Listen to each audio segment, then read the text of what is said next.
Kech uxlagan bolalar erta uxlagan bolalarga qaraganda aqli zaifroq bo'ladi. Xo'sh, bu achchiq haqiqatni bilarmidingiz? Londondagi olimlar olib borgan tadqiqotlar shuni ko'rsatadiki, onalar farzandlarini kech uxlatsa, bu ularning fikrlash va xotira faoliyatiga salbiy ta'sir qiladi. Tadqiqotlar natijalariga ko'ra, kech uxlaydigan bolalarning miyasi ma'lumotni qayta ishlashda tengqurlarga nisbatan sustroq ishlaydi. Miya ma'lumotlarini qabul qiluvchi qismi egiluvchan bo'ladi. Agar bola uyqu rejimini buzsa, bu egiluvchanlik asta-sekin yo'qoladi. Natijada bola yangi ma'lumotlarni to'liq o'zlashtira olmaydi, diqqatni jamlashda qiynaladi.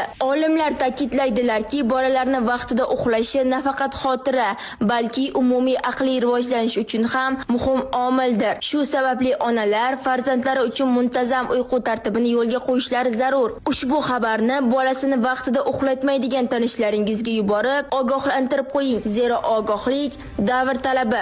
Bizni kuzatishda davom eting, chunki siz bilmagan sara xabarlar hali oldinda.